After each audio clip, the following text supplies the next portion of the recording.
oh, COVID's bad. Oh, you know what's good? Video games. Oh, you know what's also bad? Damn, the depressing story of The Last of Us. Actually, it's a very good story. I don't want to mince that. I It's was just gonna be like it's depressing. You know what's good? The Last of Us 2. You know what's bad? How it makes you feel. Yeah, But you know what? It's not bad because it's good, but it's good because it makes you feel bad. Like, how do you explain this? Oh, So God, The Last of Us. so just firstly, as a heads up, we are going to be discussing spoilers. So It's no bars hold here. I've finished the game finally, and we have so much to talk about the game itself. And if you're gonna play The Last of Us 2 and you don't want to don't have anything spoiled, like, look away now. I think we'll put a little timestamp or something in the notes. You can come back when we're done. But yeah, go finish the game. It took me, so before we get into the spoiler bit, it took me 30 hours on hard. okay. How long did it take you to finish it? I haven't gone back to look at the save file after you told me. Yeah, have a look, because it tells you. But I think it was around about there. I'm not too sure, but yeah, we'll put a time code in there.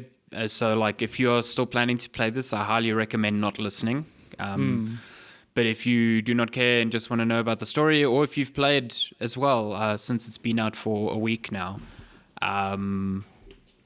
yeah, we're going to be discussing it in detail. In great length. Firstly, you finished it. I want to know, now that you've finished it, what your overall opinion of the entire game is. The game. So, well, I've been talking to colleagues, I've been talking to you and colleagues, and I've spoken to Lenska about it, and I've said, because going into this game, we all know what happened 2 months ago. There was a leak, plot details were leaked, and I've gone back and read them now, and I was like, yeah, holy shit, those are some big plot points. They leaked everything, but the broad strokes of everything. Yeah. Oh, yeah. No. So you get some milestone moments, if I can call it that, and it just angered a lot of people, which is quite an interesting thing, because when you play the game, you obviously get the context and the nuance. And so that aside, what I'm getting is that you can hate the story. That's fun. I don't think there's anything wrong. You can either love or hate it, because, stories are subjective. But I don't think you can flaw this game on its level of detail, its execution, the gameplay, and the visuals.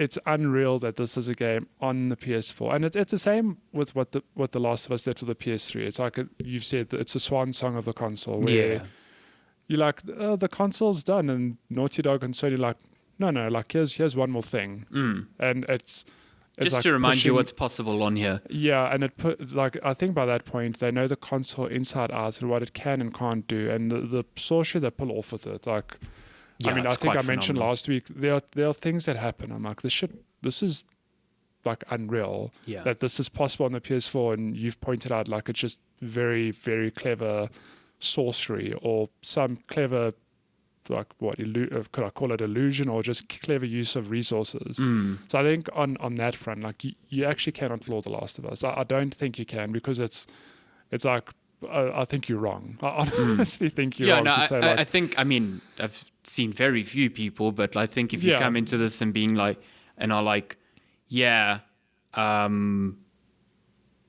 don't think it looks good, or it got downgraded from the trailers or whatever, irrespective, there is just no other game on any console that even comes close to this. Even in terms of scope, what I mentioned last week already, how the game's 30 hours in my playthrough, and if you play an open world game, how they stretch those hours out, they reuse assets, and it's an open world. You sort of retread. You go to a hub, you pick up a quest, you run off, you come back to the hub, and they reuse a lot of the areas. Yeah. In this 30-hour game, there are very few areas that resurface. Everything's usually just brand new, and when you walk through a store, it's like its own store that's been branded a certain way. It's got very specific items, and it's unreal, the level of work that's gone into this. I don't know when they officially started development, but you can see it's a good few years of hard crafting. Yeah, I think development on this really ramped up near the end of Uncharted 4, as far as I know, Because as far as I know, Lost Legacy was not a separate team, but it was like some of the team working on Last of Us 2, some of them putting out, Lost Legacy. But yeah, I 100% agree with you. I think the level of detail that is on offer here is just unbelievable. Just all the little office spaces, all the derelict little stores you go into, they all have an identity that you can kind of remember. It's not just like, oh, this was Bland Grocery Store 1 and Bland Grocery Store 2. It's like they had actual, like the coffee shops had a brand identity that could be like something you'd see today. Or I know we mentioned last week, but that the office space that was that like bike store, like had its own like logo and color scheme, and like it's just small things like that. And you think like it's a bit unnecessary, but there's a reason all that hard work leaves such an impression. It just ramps up that immersion, and that like I don't walk into store and go like, oh, I've seen this before. I don't walk into space go, oh, they've just copy pasted the assets and like changed the angle or whatever. Well, change the layout a little bit. Yeah, you feel like you're walking through this real city that's been completely ravaged by this outbreak, and you're encountering people in these buildings that are real. And I mean, and so most of the game takes place in Seattle, and I've never been to Seattle, but I've seen comparisons, in the recreation and the scale of the city is like, it's unreal. It's what a place. It was actually that photo you used for the podcast header last week that had the like shots of Seattle with the Ferris wheel. And I was like, oh damn. Okay. I was like, oh, that's actually real. Yeah, that's kind of crazy. Because I have no real point of reference when it comes to what Seattle looks like. So yeah, that was interesting. I also think it's really cool that you essentially play through the same 3 days twice from different perspectives, but you don't run through the same areas. I think that's the big thing in this game that I was waiting for you to get to, because I feel like they almost do a Metal Gear Solid 2 kind of shift here. It is, yeah. Yeah, you get to about halfway, so day 3 in Seattle with Ellie, and it kind of leaves you on a cliffhanger with like this confrontation between her and your Abby. I don't want to say antagonist, because I don't think Abby is an antagonist. But basically new character Abby, who at the beginning of the game kills Joel.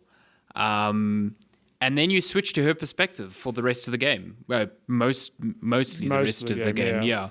And you basically get, time rewinds, and you go back to Seattle day 1, and you get to play this like parallel story. You get to see the human side of the Wolves, who are like this military group that Ellie's just been like completely ravaging through, like indiscriminately killing. You get to see like, oh, they are pretty much the same as the settlement Ellie comes from. They are there to help people. They have this community.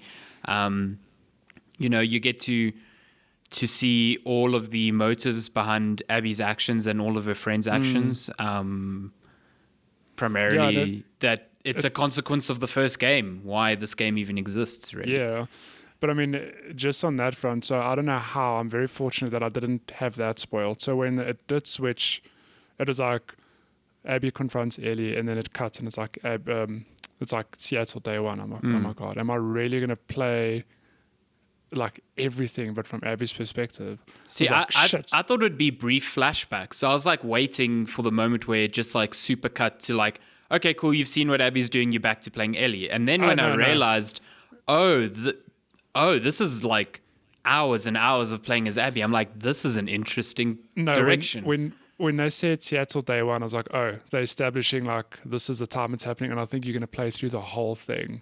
And holy shit, it's a journey as well. Yeah. And it's an interesting choice, and I think it's pissed off a lot of people as well, because it has, yeah. I don't know, like it seems to be the main sticking point. People are like, why do I want to play as Abby? I want to play as the hero Ellie. And I'm like, if you think Ellie is the hero, you are completely missing the point. You misunderstand. Yeah, you're completely missing the whole point of the game, because I think the point is to show you, I mean, like Neil Druckmann and them have said that the central premise of the game, the central theme is like revenge, and how the cycle repeats itself.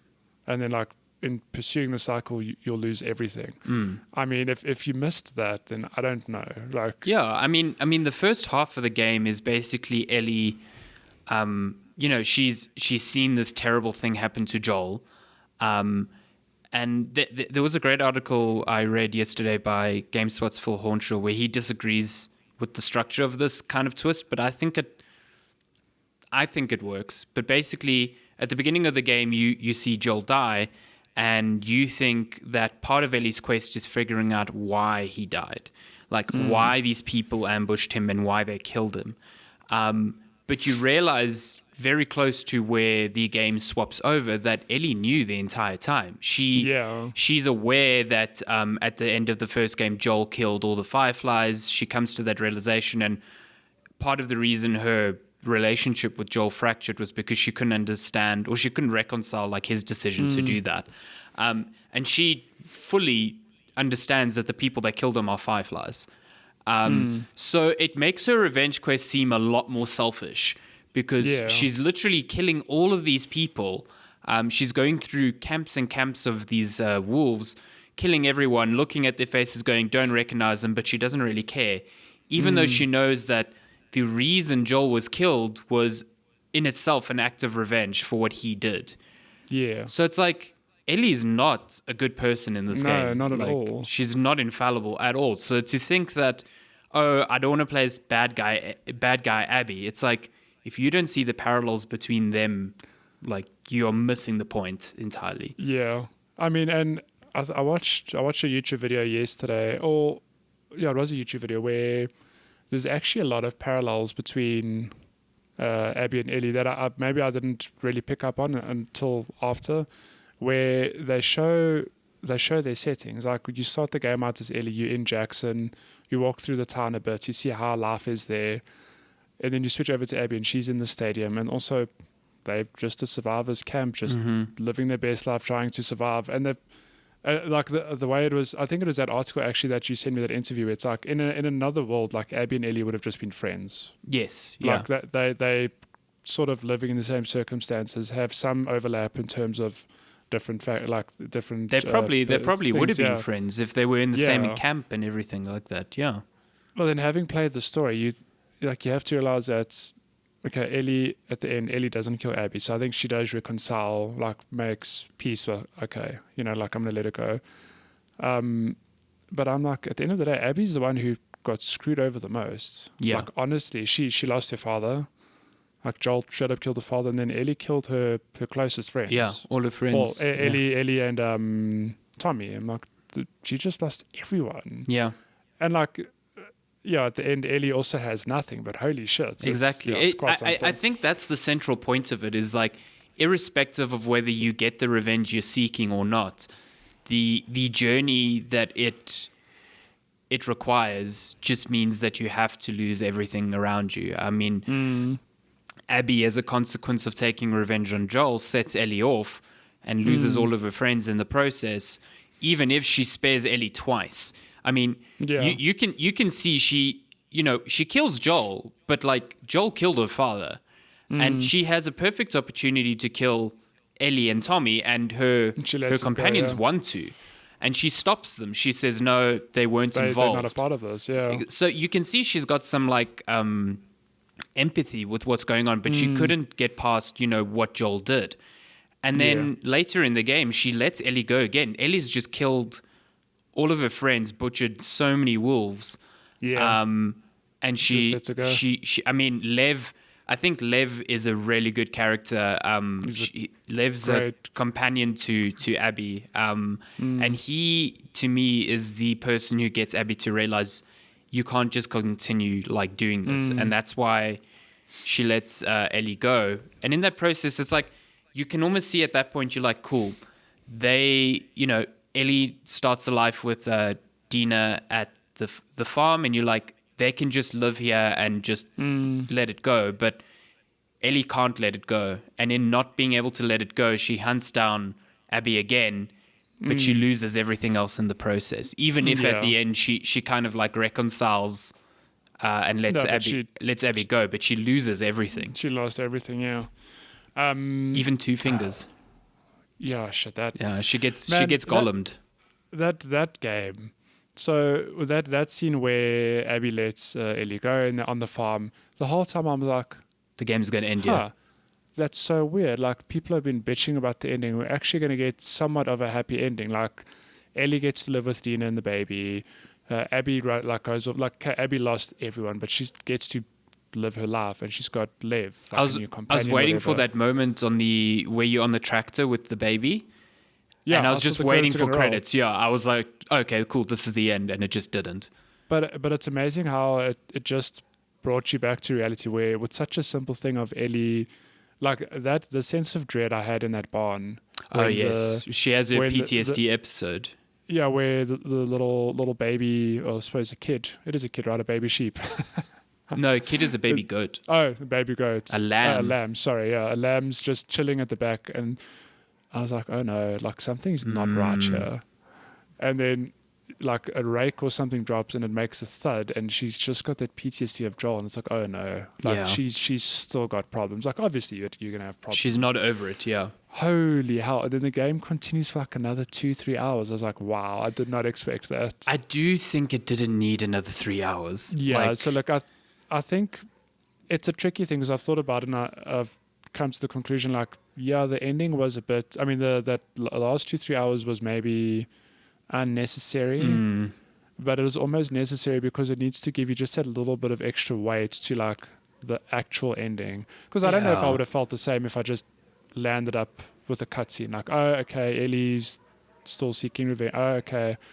I agree. Abby's been captured by these rattlers. Okay, now Ellie's found her. Like, there's still that mini journey of Ellie actually. It's weird. Like, Ellie ended up saving Abby from the rattlers, only to want to kill her again, only to want to like let her go again. So it's like, I oh just, my god. I just This thought game. I like the little interlude where Abby and Lev have been hunting down the remnants of the Fireflies, and they actually find like an old base in Santa Barbara to do with the Fireflies. But I don't know. I just thought the introduction of the Rattlers and then like killing this now like third faction of people, I was just like, it was, in that regard, it was a bit weird, because I honestly thought it would be a thing of, okay, Abby and Lev have found the Fireflies thing, and now Ellie's going to catch up with them, and then that's that. To introduce the Rattlers, and I was telling Lenska, like, every faction you encounter in the game, like, they come across as bad. Yeah. Like the wolves, when you encounter them as Ellie, like, no, these dudes are assholes. Like, they, like, whatever.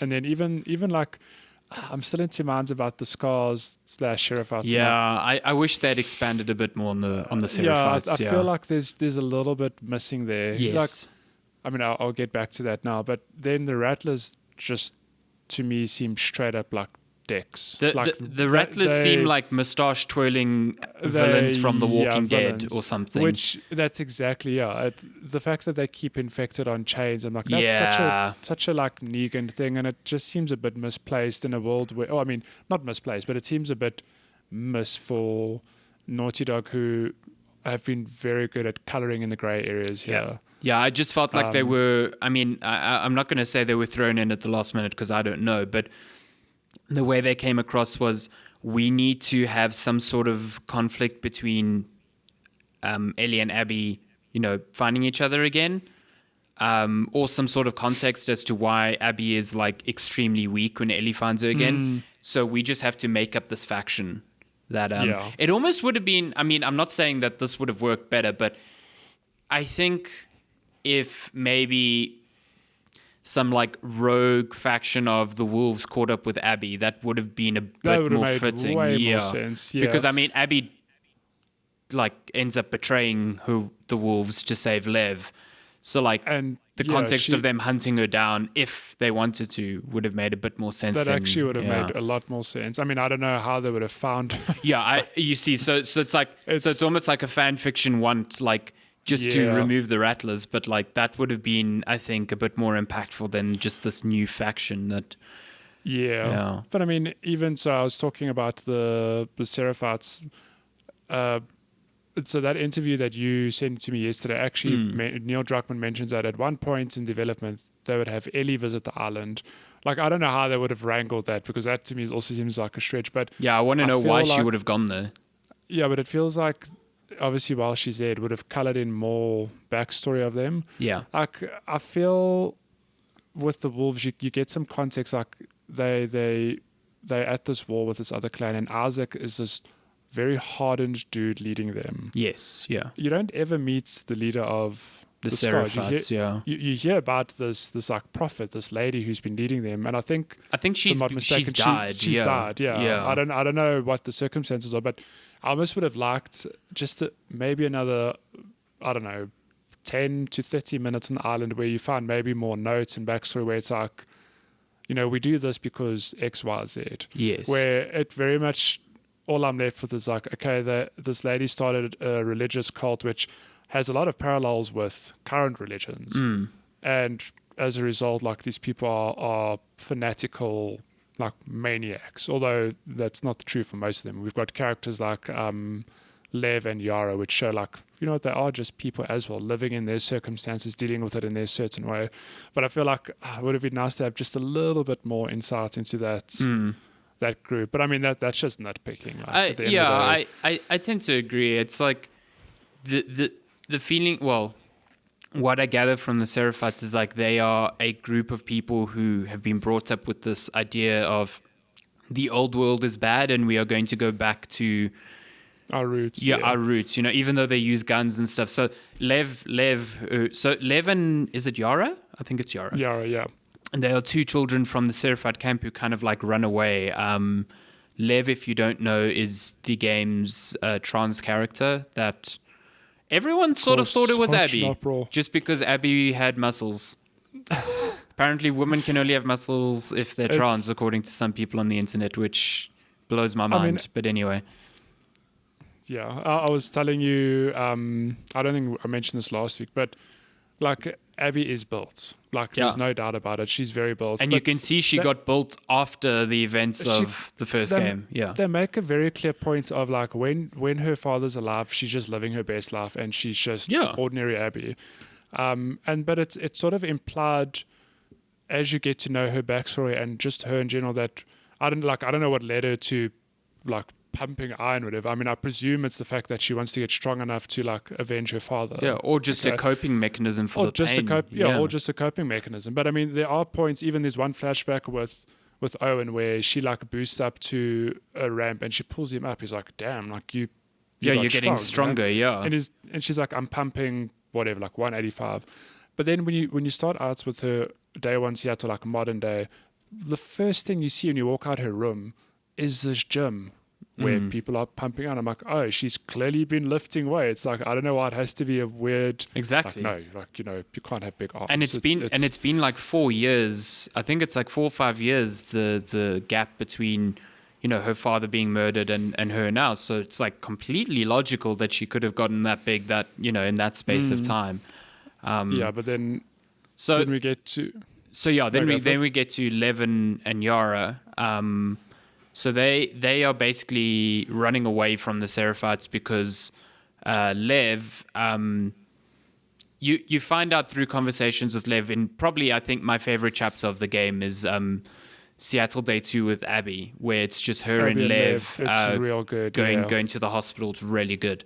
You find out that Lev had to run away because he shaved his head because he had basically been promised to be married to someone in the Seraphite camp, and he not only didn't identify or didn't feel as though he was a woman, but he wanted to be a soldier. So he shaved his head, and the Seraphites found this as a huge breach of their ways and essentially wanted to kill him. So him and his sister Yara flee, and they basically like they help Abby, and so she feels indebted to them, and she ends up learning a lot about the Seraphites from Lev in a very cool way. I think what is cool about Lev and Yara is that they show the epitome of like having faith but understanding how your faith is being twisted.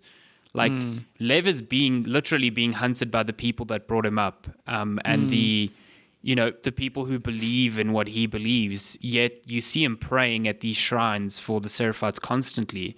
And Abby questions him, like, how can you still believe in their teachings when they're hunting you? And he says, well, it's not they're not hunting me because of the teachings. They have twisted what our writings are, and I still believe in the core messaging of the writings, and it's like that makes sense, you know.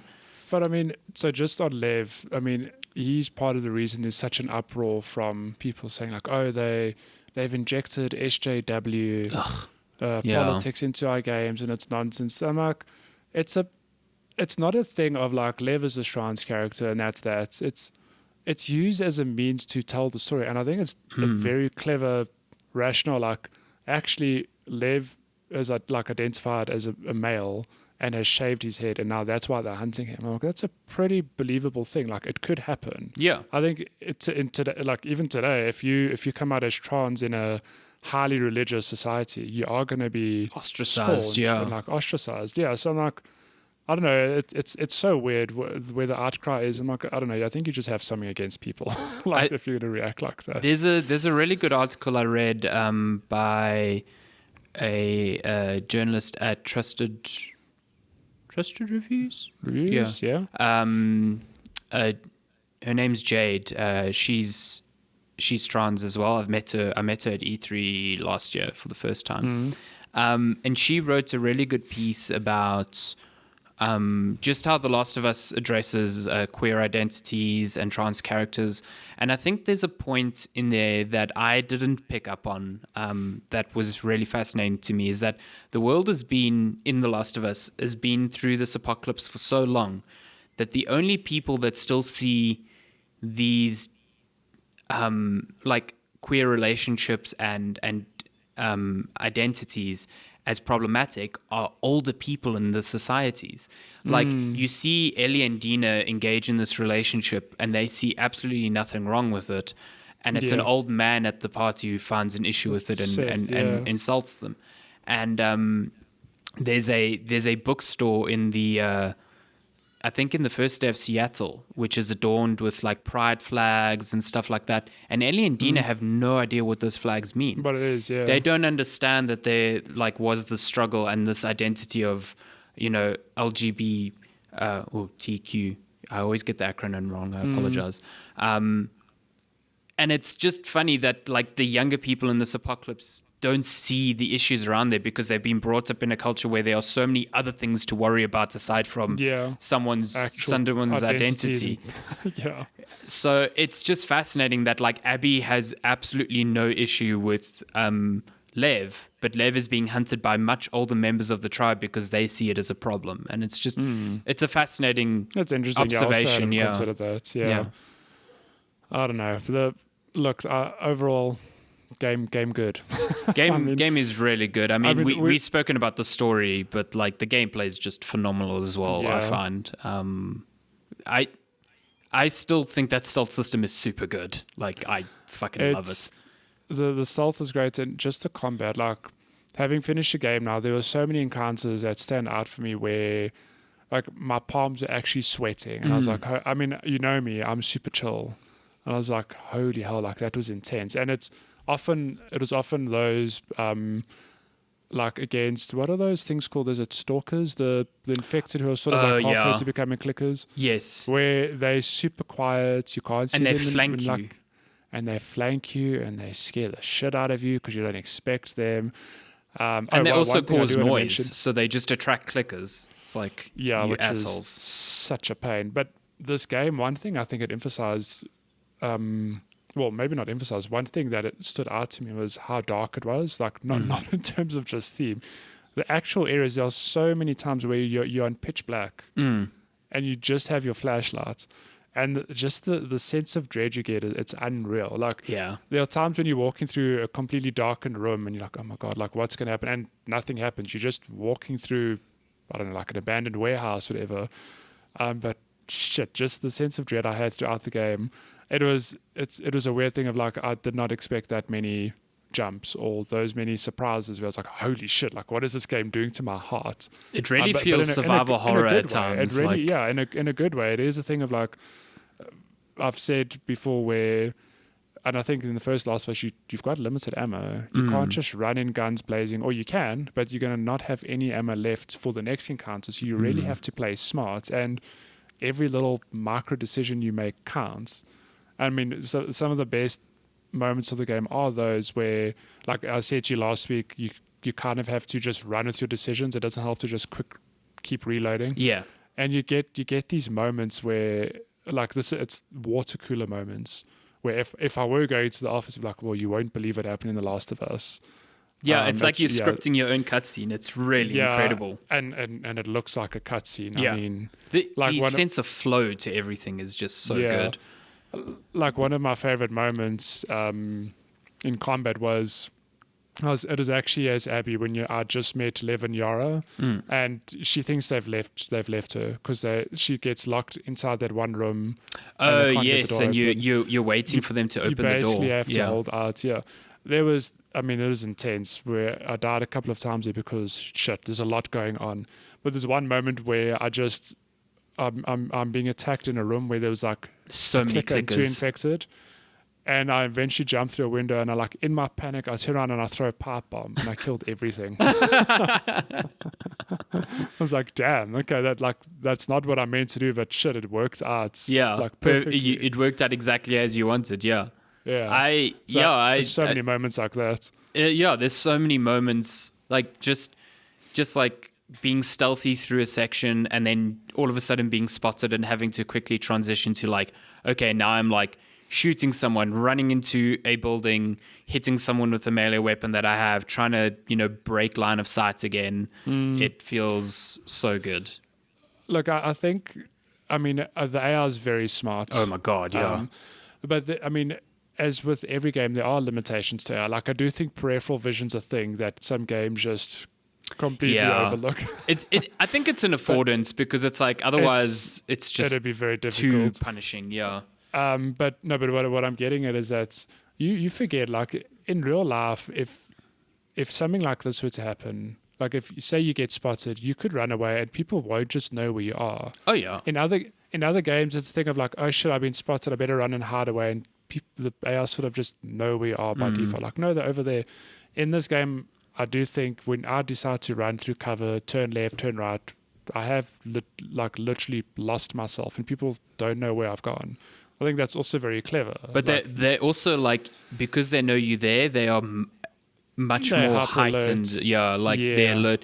It's not like older stealth games where you like get spotted, you hide, and it's like, he must be gone, and they just like return to their normal routine. It's like I found what they start doing is they start grouping up. They start as soon as they know you there, they always walk in like twos or threes. So it's like really hard to pick them off individually once you've been spotted the first time. They won't react as blindly to like distractions. They'll know that it's you trying to distract them. So it's really good. I think the combat is really, really fun and really just solid. The melee system is super good to me. That's good. Almost, like I keep saying this, but it almost looks like a cutscene. The way you are. The way it blends your dodges and your strikes is just it feels so good. How were those Bloodborne skills coming in handy? Oh man, yeah. the melee is so much better than the first game. Like it's just and the crunch you get when you hit someone with like a proper big like melee weapon is just it's kind of brutal and disgusting. But Jesus. It's weirdly satisfying as well. Like I think some of my favorite moments where, like we've said, combat, your resources are very limited, so you have to be very careful with what you do. So you might use your pistol to get a headshot in one person. You might then pull out your rifle to scope in and shoot someone in the distance. But then like you might pull out a brick, run at someone, throw it at them to like stagger them, and I love that. Them.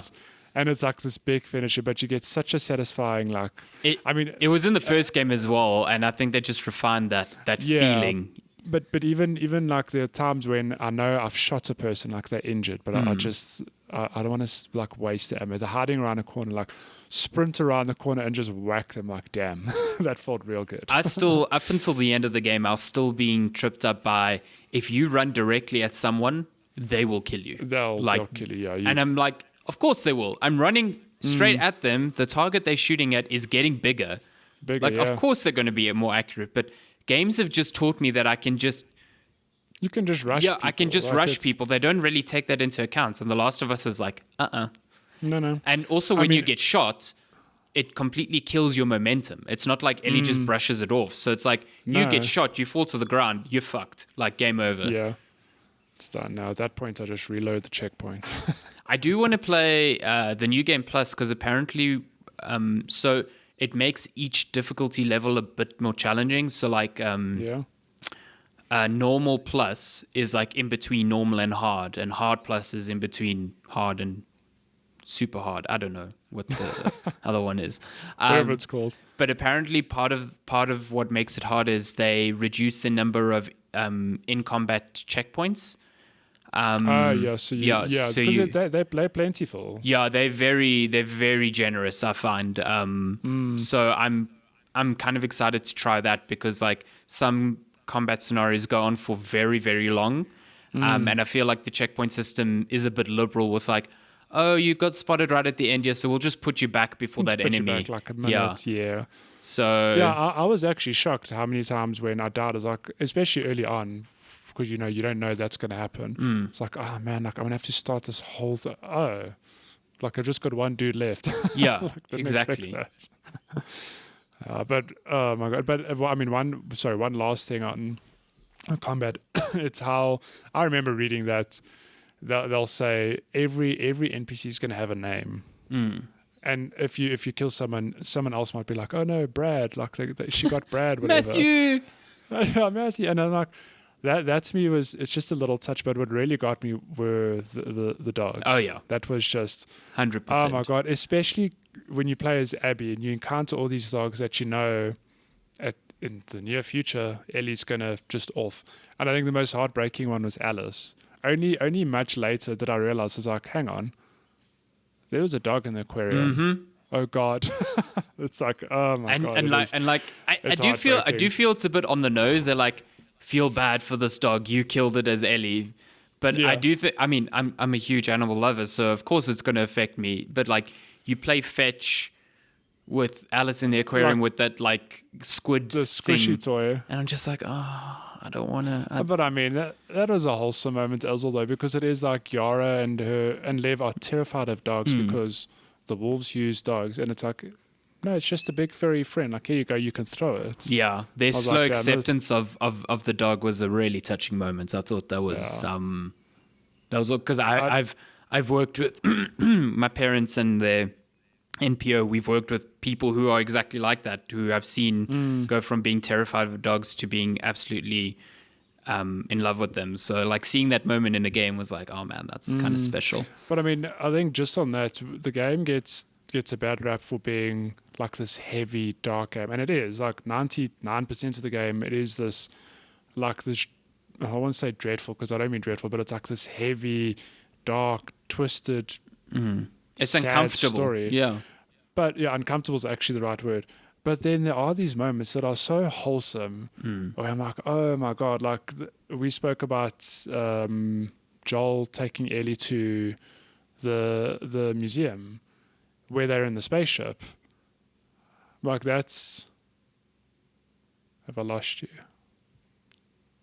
Oh, you disappeared for a second there, but you're back. Yeah, I saw. Okay. Don't quit the recording. No, so talking about there are moments where, like, holy shit, Joel taking Ellie to the museum it's like it stand out for me, where her dreams to go to space, and Joel obviously in this apocalypse somehow found a museum that has not only dinosaurs but this whole space section, and he gives Ellie the opportunity to like sit in this pod, this launch pod, and like that's a wholesome moment. There are so good. Actually, well, I wouldn't say so many, but there are some of those littered in the game, and I think people mustn't just think like you're gonna just feel real bad this game. There are these uplifting moments, like Joel taking Ellie to the museum, Yara and Lev coming to like learning to be friends with a dog. I mean, it's like such a small thing. Abby and her dad saving that zebra that was tangled. Saving the zebra, yeah. I mean, like there's these really touching moments. Even like I feel so bad for Owen, actually, like just to talk on him for a second, because I mean, even from the beginning of the game, you sort of get the sense like there's a good side to him. Even when Abby and them are like Abby's killing Joel, Owen's sort of like are you really going to do this? You know, he's got those moments. And then in all the flashbacks and the conversations I have with him, I was like, shit, this dude's actually a really good guy. Yeah. He's a really nice guy, yeah. To have him die, I was like, shit. Like, what is this guy? I mean, he gets moments, ostracized from the wolves because he basically just can't deal with killing scars anymore. He got over it because, I mean, you have to remember that him and Abby were these Fireflies so Fireflies disbanded after Joel killed all of them, Abby's almost. father. Yeah, all of them. And they just get put into this group. And then he's actually probably the first one to be like, why are we killing all these people?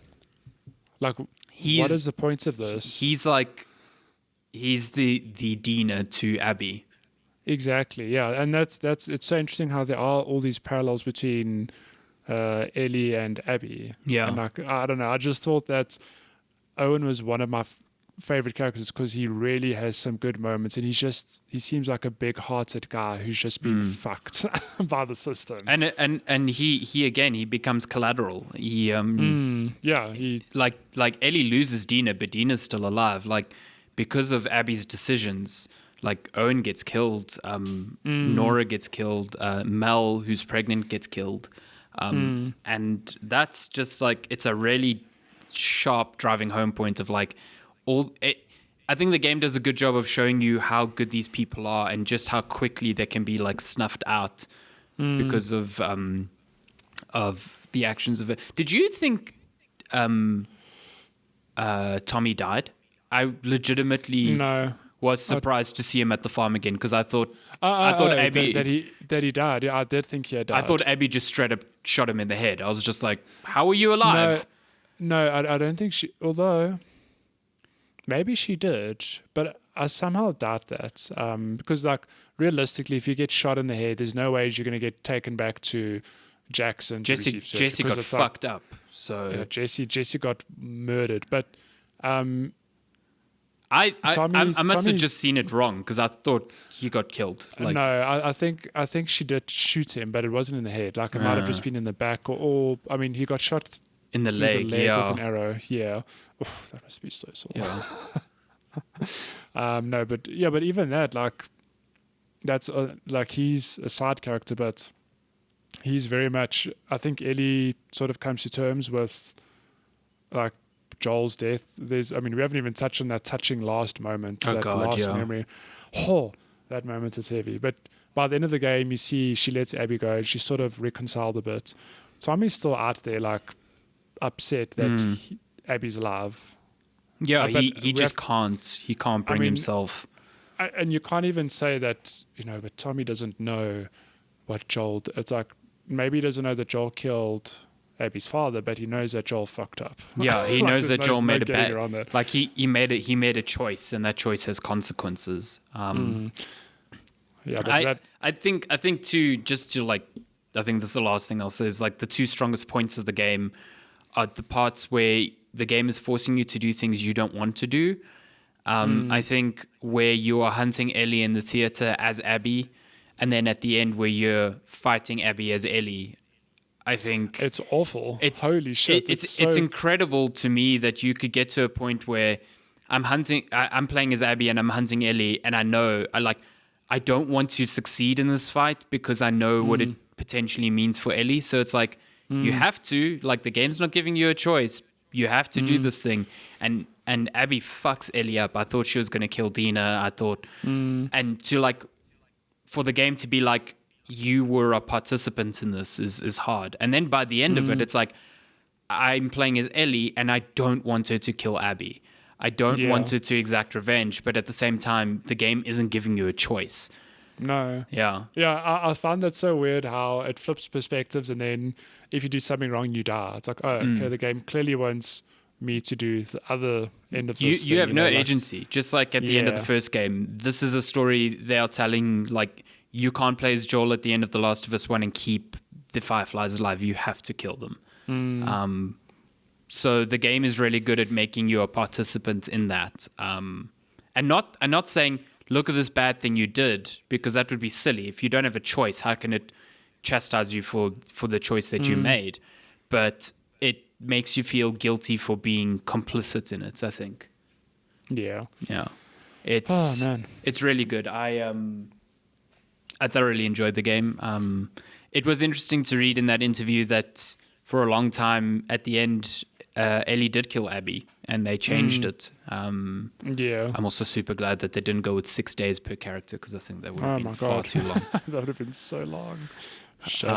But yeah, I mean, it's not a game. It's not a game without faults. I don't think any game is without faults. But it lived up to my expectations. It's a pretty stellar game, regardless. Yeah, and I was one of the people that when they announced the sequel, I'm like, oh man, the ending for the first one was so good. I don't want them. I think this is I saw a headline yesterday of someone's article. They were like, The Last of Us 2 doesn't ruin the first ending. It completes it. And I'm like, yes. I understand why they went with the part 2, because this does feel like 2 parts of a single story. Yeah. I mean, but I think a lot of people, also last thing I'll say on it, a lot of people are hung up on the fact that the first one had such a good ending that the game doesn't need a sequel. And that this ending doesn't live up to the first one. And I'm like, yeah, it's not. It's like, a I think different the first type of ending. It's a different type of ending. Like the first one's ending is so strong because it is like Joel made this big decision. He's not told Ellie. Will she figure it out? Will she leave Joel? What will she say? And it's sort of left up to it's extremely ambiguous, and it's very ambiguous, and those endings tend to be the most impactful because there is no distinctive answer. It's sort of like, oh, okay, Joel did this, the end. See the ending of Inception. Exactly. Oh my god, she's like whereas this ending as well, it's not a thing that leaves you to, well, I mean, there are aspects to wonder, like where does Ellie go? What happens to Abby and Lev? But it's not that sort of level. But what I can say 100%, it's left such an impression on me, very much on the same sort of level that the first game did, where I can't stop talking about it and I can't stop thinking about it. And like that to me just makes it a great game. Like I haven't stopped thinking about it. It's like I just want to talk to people about it, get their opinion. And so it's not the first game, but it's different. The ending is heartbreaking, like straight up. It is a, it's not like an expected heartbreak. It's just like you feel Ellie's pain. Like, it's a really, really sad ending. It's real cool that she can't play guitar. Why? Man. As soon as the camera opens when she's back on the farm and focuses on her fingers, I'm like, oh fuck, I know exactly what they're gonna do. It's amazing that you and I had the exact same thought, because it's like you just know music is so. The fact that she can play guitar and music is so interwoven into the game. That's the first thing you think, like, oh shit, she can't play anymore. And throughout the game, it's touched on that it's like her connection to Joel. It's the thing that he left for her, and in a very on the nose metaphorical way, it's the thing that she lost in this pursuit to get him back. It's like when you start playing the guitar and you hear her missing notes, it's like every single missed note just like hits you in the gut. You're like, it hits you, yeah. God damn. It's the game's good though, man. The game is phenomenal. It's really, really something, and I implore people to play it. It's a game with such big, budget and money behind it. So for it to take so many risks with its story, like I'm not expecting everyone to like this story. I've seen for sure. I'm enjoying that the discourse now has moved on to more meaningful critique, and I can read pieces by people who make solid arguments as to why they don't think some aspects of the story work, and that to me is fair. But yeah, I think just ignore all the shouting of like. I hate it when people just have a one line where they're like, the writing is bad. I'm like, what do you mean by that?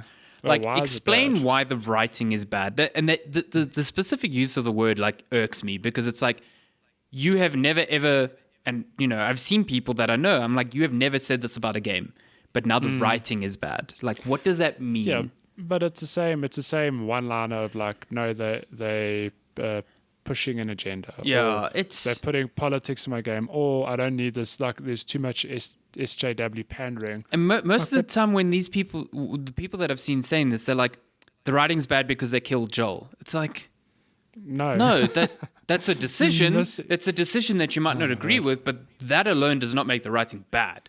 Like, and anyway, I don't want to end this on a negative note.